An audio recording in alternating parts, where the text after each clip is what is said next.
Hey guys, it's here bringing you another video. Now welcome to a new kind of potential series on the channel. Obviously it's not going to be very regularly unless there's a new patch out. But it's Huzzy Breakdown, Huzzy Patch Notes, whatever I'm going to call it. But basically I always am like, read patch notes people. It's very basic, it takes 10 minutes to do and then you'll know what's changed in the game. But I've always thought, or people have asked, why don't I do a video on it? Because it will enable my viewers to see what's happening in the patch, but then also probably get a bit of explanation what's actually changed and why has it changed. So that's what we're going to do. So today, releasing this video is the release of patch 6.18.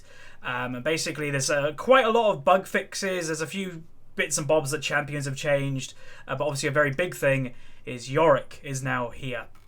So I'm going to skip all this. The link to this will be down below, by the way. If you want to go check it out yourself, I would recommend to do that anyway. But yeah, so Yorick is the new reworked champion, if you will. I've messed around a little bit with him on the PBE. I will be doing an episode of him in Unranked to Diamond whenever I can get him.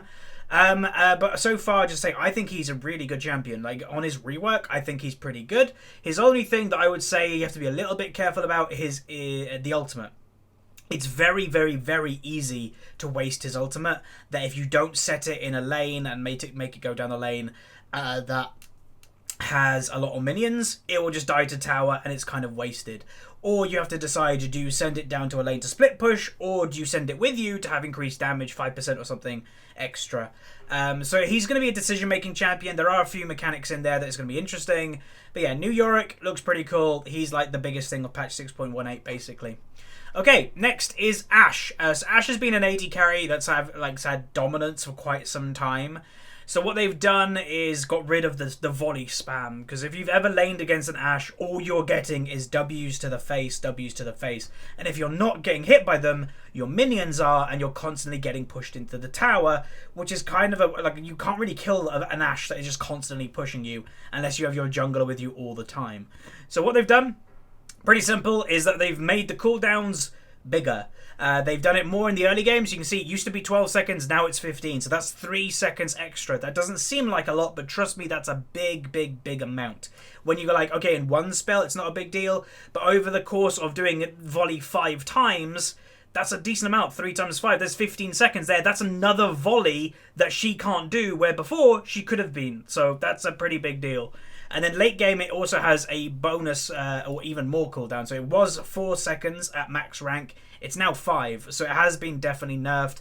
Will we see Ashe still? Possibly in certain team comps. She's very good for engaged team comps. If you need something like, you know, a long range engage, if you're not running Zac or anything like that, then Ashe is pretty good to play. And her damage is not, you know, her damage hasn't gone down. So she does still do a lot of damage.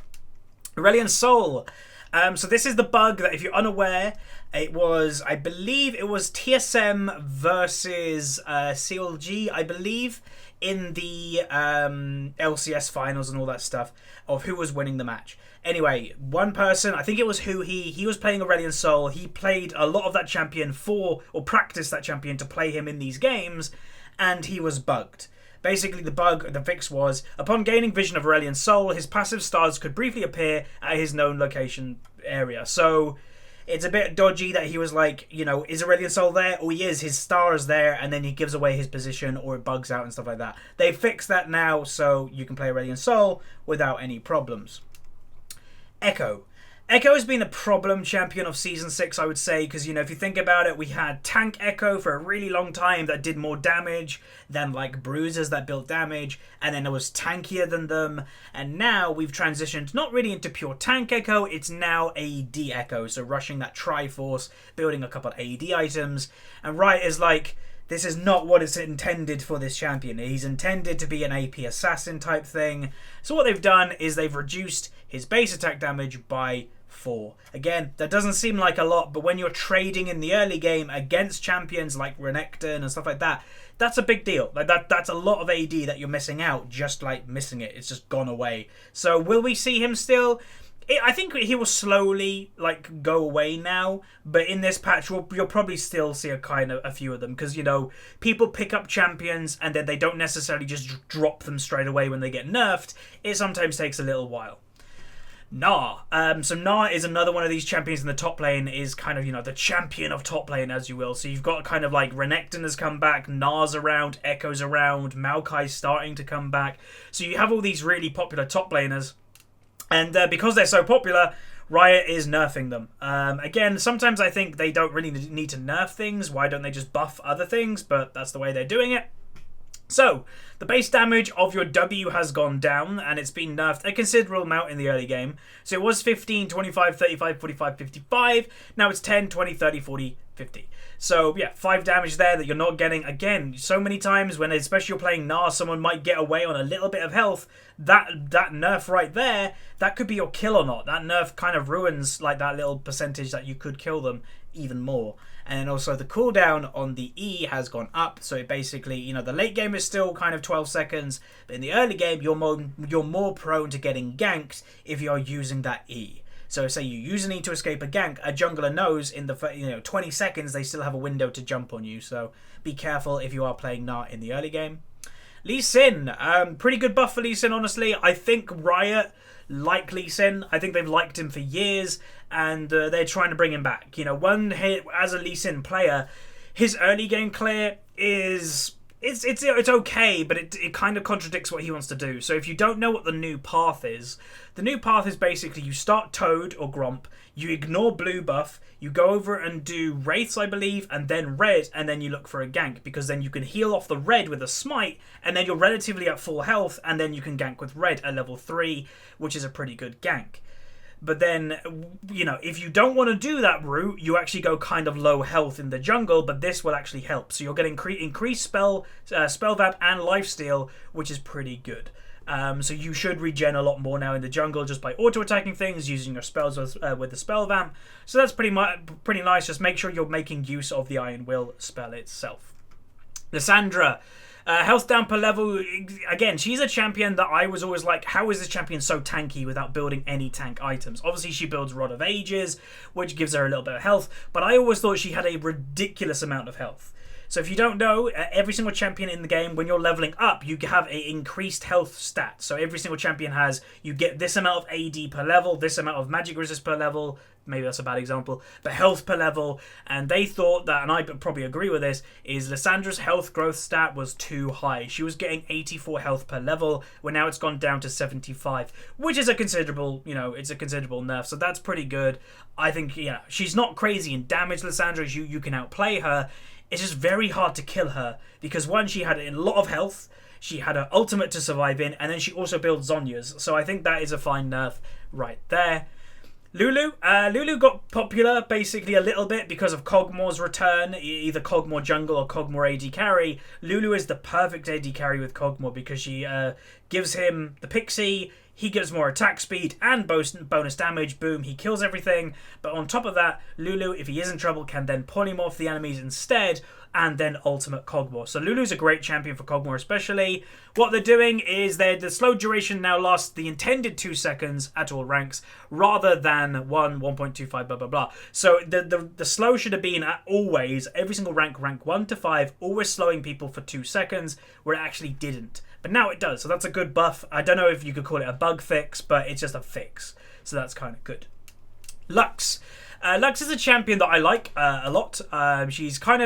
She's risk-reward in a way in mid lane. If you don't hit your skill shots, there's no point playing her, because that's what the champion is all about. But they're actually helping her out, and I'm really happy about this change because I really enjoy playing her. So her E, this is a big buff, by the way. So if you don't know, the way that Lux usually kills people is that she throws an E on them, puts an auto attack on them, she gets the passive and Thunderlords, they're around half health, she waits till the cooldowns come back up, she QEs and then ultimates, and they're probably dead. One thing that always is kind of like you need to make sure you can get is the slow on them to maybe get the auto attack or maybe land the Q. They're increasing the slow from the E. Just standing on Lux's E before she detonates it, you now get slowed more. This is really big. So before, at rank 1, it was 20%. Now at rank 1, it's 25%. Then it's 30, 35, 40, 45. So maximum rank, someone is getting slowed by 45%, where it used to be 36. Again, a lot of people are like, these numbers don't seem like they're crazy. This is a big change. This is really good for Lux, and Lux players will be really happy here. Probably even Froggen. who plays for Echo Fox. I'm sure he'll pick back up Lux for next season if that change does stay, because that's really, really strong. Next up is Misfortune. So I enjoy Misfortune, surprisingly. I don't really play AD carry a lot, but when I play with my friends, my old World of Warcraft buddies, we occasionally play ranked 5s. I play AD carry now because I just enjoy playing AD. And Misfortune is one of the ones I have played recently and got very fed on. And basically, they're just increasing her tower damage, because all the other AD carries in the game, when you think of it, has something to kill towers quite well. Ashe has her Q if she procs it onto the tower. Draven just chunks the tower and has his W speed up, where Misfortune didn't really have a lot to kill towers because she's mainly an ability damage champion. She's got her Q, her E, her ultimate. She's not crazy into auto attacks. So her passive does full damage to turrets now. Not 50%, it does the full 100%, which is really good. So that will help her get the first blood tower gold, because that's kind of why they're doing this, because they probably found that Misfortune never got first tower, even if she was ahead, because she just did no damage to towers. So that's good. Okay, Nocturne. Nocturne and, Rek'Sai, they're next to each other. This is what I was going to say. Nocturne kind of fell to the wayside when Rek'Sai was released, because if you think about it, they're relatively the same champion, but Rek'Sai would actually argue does more damage while being tankier. Sure, Nocturne, if he goes full damage, does a lot, but he'll get blown up, he'll die really quickly. Where Rek'Sai builds tanky, but then does a lot of damage with, the Hydra item, like that's Ravenous, not Ravenous Hydra, Titanic Hydra, does a lot of damage with Rek'Sai there. So anyway, his change is the Terrified duration has gone up. This will help him when he's ganking people, because, people just got away from him after his ultimate. Well, now he has a little bit more fear duration, which will allow him to maybe get one more auto attack in here and there. So that's good for him. Do I think he's going to come back into meta? Probably not. Rek'Sai, a champion that's really hard to balance because she's either too strong or kind of too weak, really. And what they're doing is, I agree, she's too strong at the moment, so what they're doing is nerfing her armor. Yes, she got too tanky. AD carries just couldn't kill this champion after she even built armor herself, and there you go. So the base armor has gone down by 4.3, and the armor growth stat has gone down by a little bit too. That's fine. You'll still see Rek'Sai most likely. This isn't a big change. Because she still builds armor, her damage is unaffected, her tankiness is a little bit down, but I think it was too much before, so that's perfectly fine. That's just a nice balance change. Ryze. So Ryze, people want me to play him in Unranked Diamond. I have not as yet, because I just don't value him unless you play a lot of games on him, and I don't. So I probably would just feed on him. It's kind of why I haven't played Kled yet, because I just feel that I would probably feed if I played him, because he's very all-in. And if you make one mistake on Kled and Ryze, you're dead. So anyway, the Realm Warps tooltip and Ranger Decay have been updated to the last patch. Okay, so it was just a tooltip thingy, not a big deal. Shen, a champion that I think is pretty good. Is he underrated? Maybe a little bit. I don't think many people play him, but you actually can see he's getting nerfed here. So his passive or key barrier, so when he gets his sword, I believe, to him, he gets the shield, has gone, I believe, down. So the base shield was 50 to 101. It was 52 to 120. So yeah, it's been a little bit nerfed there. Not by a crazy amount, but by a decent amount. And then Twilight Assault, the damage has also gone down. By a decent amount, actually. By like 1%. 1% on all ranks. That's a considerable nerf, actually. And then the enhanced damage has also gone down by 1% as well. So yeah, 1% damage nerf there on percentage health. That is, or maximum health there. That's a good nerf. So Shen will still be strong, I think. He's not a damage dealer. That's the point. He's a tanky person. So give him getting a nerf to his damage isn't crazy big deal.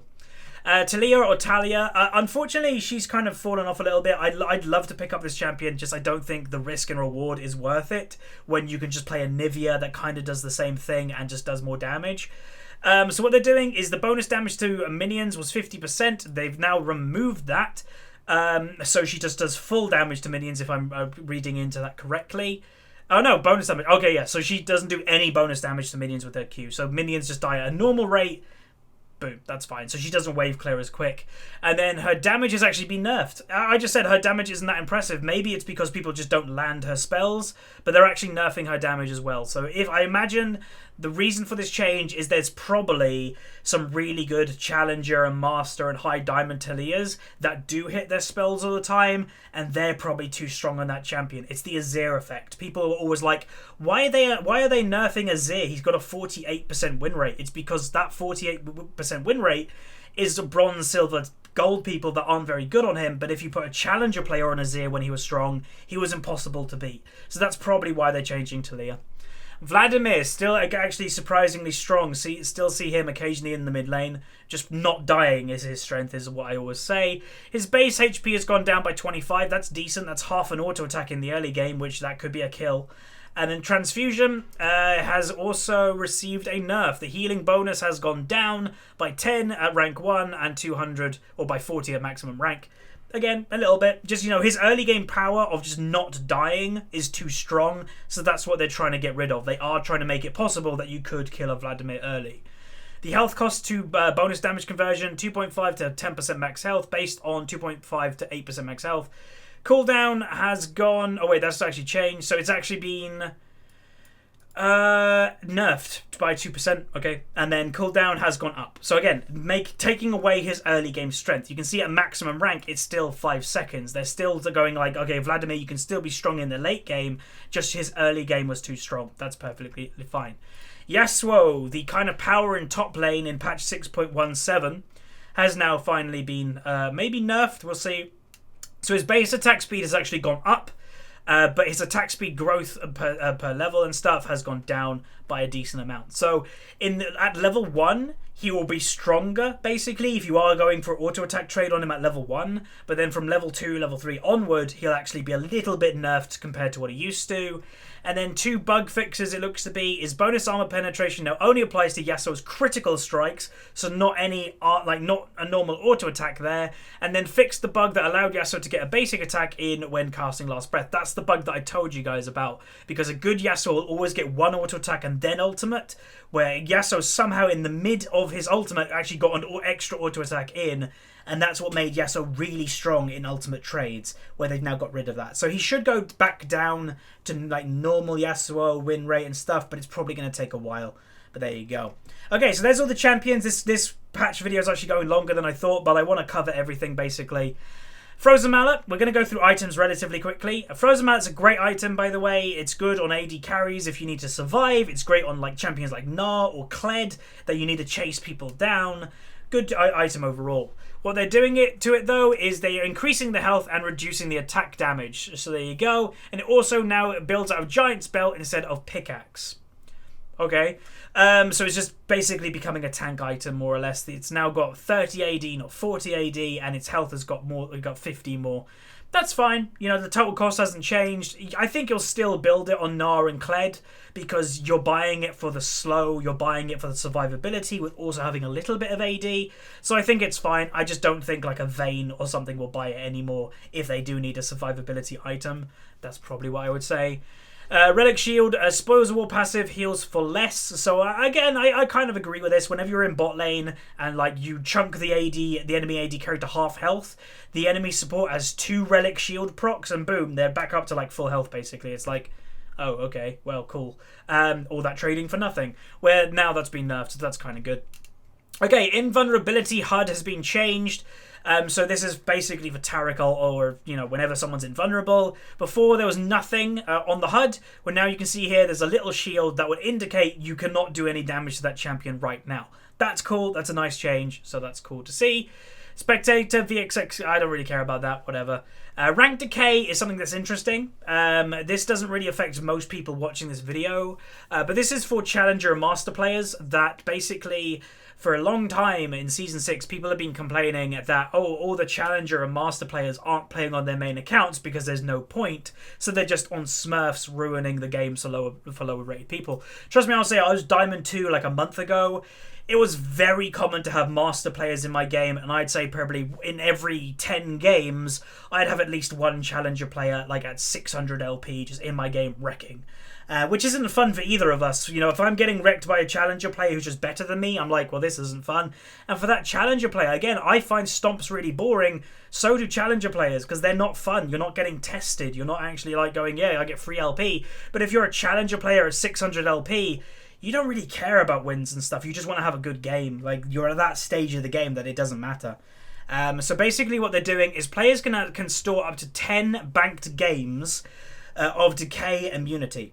Each day, one banked game is removed from players' reserves. Starting when the number of banked games reaches 0, players incur 100 points of LP Decay until they bank additional games of Decay immunity. Banked games are tracked in the League tab. Decay rules in other tiers are unchanged. So basically, just to kind of summarize this, is if you're in Challenger or Master, every single time you play, or a certain amount of times you play, you will get a banked game. That basically means you are immune for decaying, right? So this is to entice Challenger and Master players to continue playing on their main account, and if they want to break from their main account, they can have a maximum of 10 days, I believe, of banked games that they have to earn, and then they can have 10 days off, and then they won't decay. The moment that they have no banked games, then they'll decay 100 LP per day. And in 3 or 4 days, if say they're at 600 LP, in 3 or 4 days they'll get demoted to Master most likely. So this I think is a good change. It makes Challenger players play the game a lot more on their main account. The only bad thing I will say to this is if you are a Challenger Master player and you want to go on holiday for 2 weeks, you know in your own head, I'm going to go down to Master. That's just going to happen. Even if you have the maximum 10 days worth of banked games, you are going to be decayed quite a bit. Which does make it kind of a little bit like slave mongering here, because like most of these Challenger players, it's not their job to play, they're just very good players, but it's going to make them kind of feel forced to play, which I guess if they're Challenger, they might just play a lot anyway. But again, for me, I wouldn't like this if I was Challenger, but for the rest, like for me selfishly, in like High Diamond, it does mean that I'm most likely not going to play against Challenger people anymore, which is kind of nice, so that's kind of cool. Bug fixes, a lot of bug fixes there, so we'll just go through a few of stuff that I can kind of pick out that's important.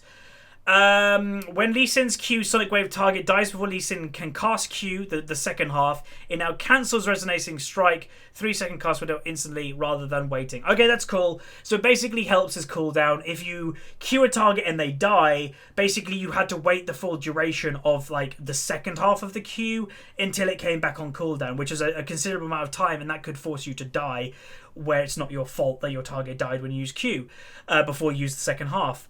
Where now, it actually resets the cooldown if your target dies before if you set it off the second time. That's really nice for Lee Sin players, by the way. I think Lee Sin's going to kind of make a big impact in 6.18 for good Lee players. Just picking out a couple. Trundle's passive King's Tribute heal now properly procs when Rift Herald and Rift Scuttler are killed. Cool, so he gets health from killing those. Project Ashe's Enchanted Crystal Arrow no longer explodes slightly earlier than Ashe arrows or the other ones. Okay, that's cool too. So, just a couple bug changes. If you want to read through and you see like a champion that you play, I'd recommend going through them. I'm not going to go through all of them because that would make the video really, really, really long. But again, it'll be linked down below. If you want to check it out, I encourage you to do so. And then finally, for patch 6.18 is the skins that are coming out. We've got Championship Z, which I have to say looks really good. I'm looking forward to unlock that. I have every single championship skin apart from Riven, which I will be unlocking myself when it's available. But yeah, that's really nice. And then the other skins, so you have the bakers and the chefs and stuff. So Pantheon finally can become a baker. You've got the Akali, which is like the Japanese style cooking, I think, or Chinese, I'm not really sure. Is that Leona? I think that's Leona, like a barbecue person, and Olaf, like a crazy Swedish chef. So overall, pretty cool skins. I doubt I'm going to pick any of them up, to be honest, because I have skins for all of them and I prefer the other ones. But then I will definitely get Championship Z. But anyway, that's going to be today's extra video. If you did enjoy it, throw a like on it. Likes will basically encourage me to do this video more often. What I'll say is if this video gets 1,000 likes, then I'll do this every patch. And yeah, I just want... The reason for doing it is because people have asked me to do it for a while, and I'm always like, just read the patch notes. Like, it's important to do so. But if I make a video on it, boom, you've just been educated what's going on in this patch, and I get to make a video. So it's kind of a win-win. So hopefully you guys enjoyed. Again, smash the like button, subscribe, and I'll see you guys next time. See ya.